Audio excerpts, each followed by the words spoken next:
Hey everybody. Well, I got a new story for everyone if they want to listen to it. This one is an old classic. It's called, let's see, what is it called? I think it's called The Tale of Peter Rabbit. That's right, The Tale of Peter Rabbit. Okay, so once upon a time there were four little rabbits, and their names were Flopsy, Mopsy, Cottontail, and Peter. They lived with their mother in a sandbank underneath the root of a very big fir tree. "Now, my dears," said old Mrs. Rabbit one morning, "you may go into the fields or down the lane, but don't go into Mr. McGregor's garden. Your father had an accident there, and he was put in a pie by Mrs. McGregor. Now, run along, and don't get into any mischief. I am going out."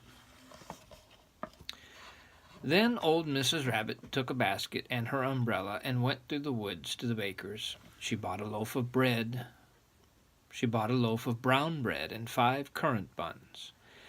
Flopsy, Mopsy, and Cottontail, who were good little bunnies, went down the lane to gather blackberries. But Peter, who was very naughty, ran straight away to Mr. McGregor's garden and squeezed under the gate. First he ate some lettuces and some French beans, and then he ate some radishes. And then, feeling rather sick, he went to look for some parsley. But round the end of a cucumber frame, who should he meet but Mr. McGregor? Mr. McGregor was on his hands and knees planting out young cabbages, but he jumped up and ran after Peter, waving a rake and calling out, "Stop, thief!" Peter was most dreadfully frightened. He rushed all over the garden, for he had forgotten the way back to the gate. He lost one of his shoes among the cabbages and the other shoe amongst the potatoes. After losing them, he ran on 4 legs and went faster, so that I think he might have got away altogether, if he had not unfortunately run into a gooseberry net and got caught by the large buttons on his jacket. It was a blue jacket with brass buttons, quite new. Peter gave himself up for lost and shed big tears, but his sobs were overheard by some friendly sparrows, who flew to him in great excitement and implored him to exert himself.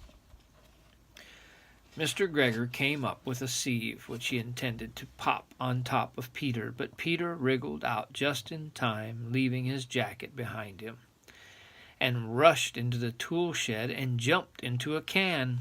It would have been a beautiful thing to hide in if it had not had so much water in it.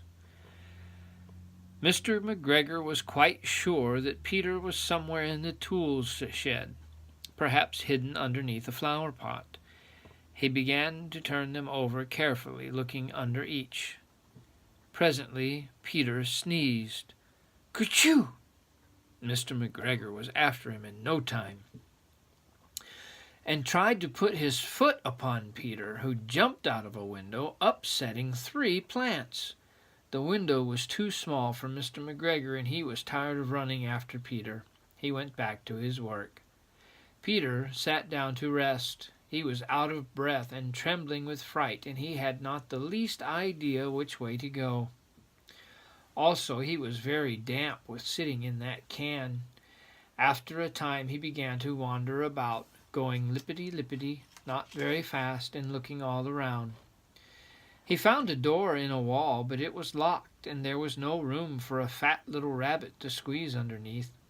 An old mouse was running in and out over the stone doorstep, carrying peas and beans to her family in the wood. Peter asked her the way to the gate, but she had such a large pea in her mouth that she could not answer. She only shook her head at him. Peter began to cry. Then he tried to find his way straight across the garden, but he became more and more puzzled. Presently he came to a pond where Mr. McGregor filled his water cans. A white cat was staring at some goldfish. She sat very, very still. but now and then the tip of her tail twitched as if it were alive.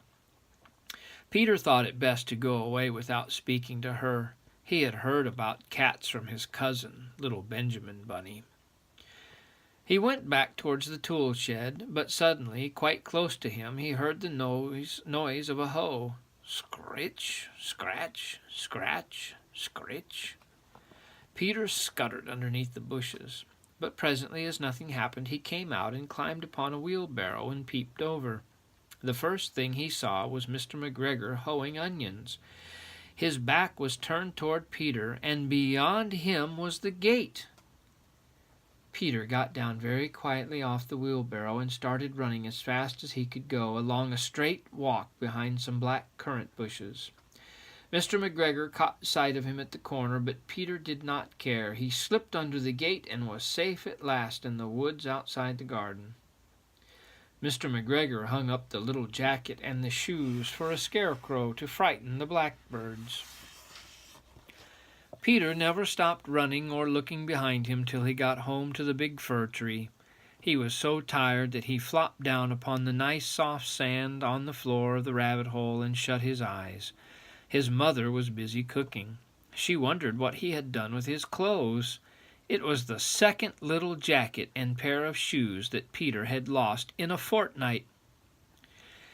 I am sorry to say that Peter was not very well during the evening. His mother put him to bed and made some chamomile tea, and she gave a dose of it to Peter. 1 tablespoon to be taking at bedtime. But Flopsy, Mopsy, and Cottontail had bread and milk and blackberries for supper. The end.